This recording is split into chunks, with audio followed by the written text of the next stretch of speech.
Shyne is ready to finally tell his side of the story in the drama with Diddy, and y'all, he has got some pretty crazy things to say. Now, Shyne has been keeping a very low profile since he got out of prison after allegedly getting set up by Diddy and Jennifer Lopez to take the fall for his 1999.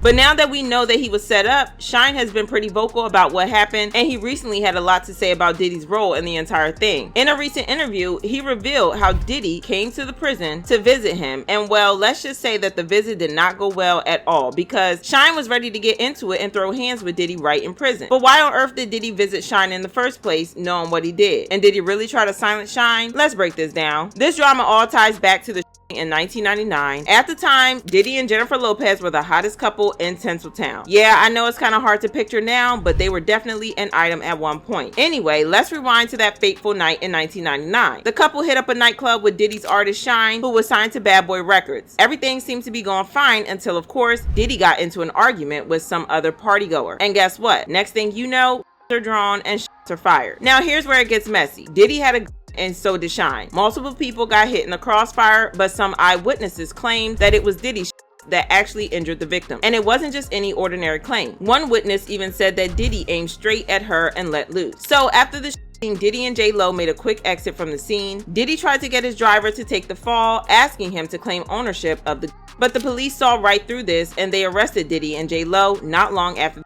While J-Lo had her charges dropped in less than an hour, Diddy faced some charges, including trying to hide the weapon. However, Shyne had it worse. He was arrested for the Diddy claimed that even though he pulled his he didn't and that Shyne was the one who did all the Shyne was charged and convicted on 2 counts of reckless endangerment and criminal possession of an illegal weapon and was sentenced to 10 years in prison. In the years that followed, Shyne's life took a significant turn. After serving nearly 9 years in prison, he was deported to Belize, where he embraced his Jewish faith and eventually entered politics. In 2020, he won a seat in the Belize House of Representatives and currently serves as the opposition leader, working to strengthen relations between Belize and the US. As for Diddy, his legal troubles didn't end there. In 2024, he faced severe allegations, including accusations of physical and SA, and was arrested on federal charges of.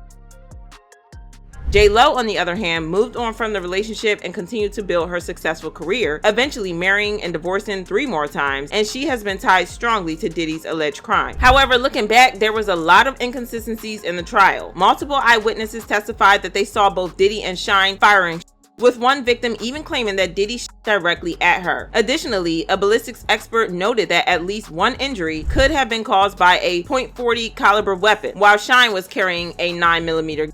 .40 caliber shell casings were found at the scene, suggesting the involvement of a different firearm. Despite this compelling evidence, Shyne was convicted and sentenced to 10 years in prison. Well, about 25 years have passed and everyone seems to have put this situation behind them. Shyne has been living in Belize and he has even become a well-respected politician, and some people are even gunning for him to run for prime minister sometime in the future. We all thought these days were behind Diddy, but here we are. Lawsuits are starting to pile up, and now the feds have thrown RICO charges into the mix after those Homeland Security raid. You know RICO, they go deep, digging into every corner of Diddy's past with a magnifying glass. Part of that deep dive led to revisiting the 1999 investigation, which is now back in action. Oh, and wouldn't you know it, an old video of Diddy's former bodyguard, Gene Deal, just popped up. In it, he's spilling the tea, claiming that Diddy paid people off to give false testimony against Shyne. Those people were testifying, they were brought to Puff first, saying that what they saw against Shyne, what they saw Shyne do. The DA didn't even know those people existed. You understand what I'm saying?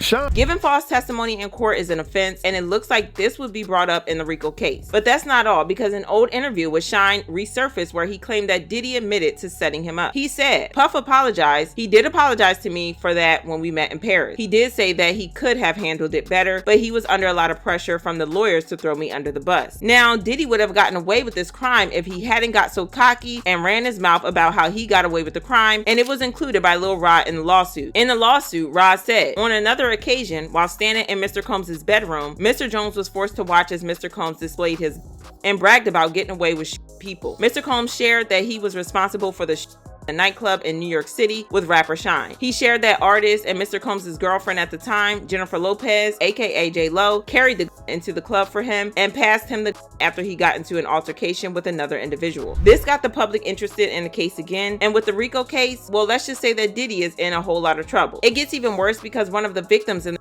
shooting has given her public testimony about how she was 100% sure that Diddy was the one who her. The woman, Natanya Rubin, claimed that during the trial she testified saying, "I saw Mr. Combs pull out a black with his right hand. It felt like a flaming hot sledgehammer had hit me in the face." She said, "I literally watched them pull out.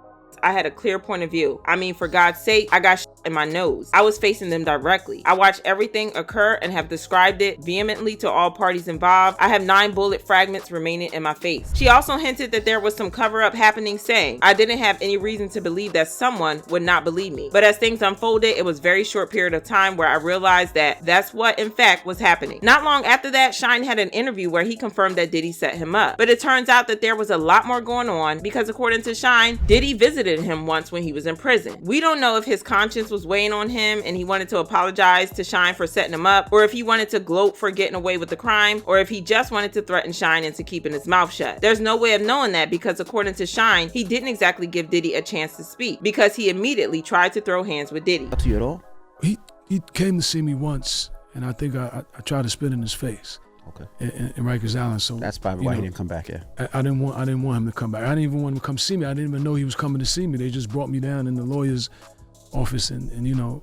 So you did an angry bit. I really, you know, my life was destroyed, devastated, and I was figuring out how to continue living, buried alive, and I didn't want anything to do with him. And yeah, there was a lot. But that's not all, because according to him, he even considered suing Diddy. I thought about suing Diddy. You know, but like I said, I'm focused on Belize. I'm focused on becoming the next prime minister of Belize.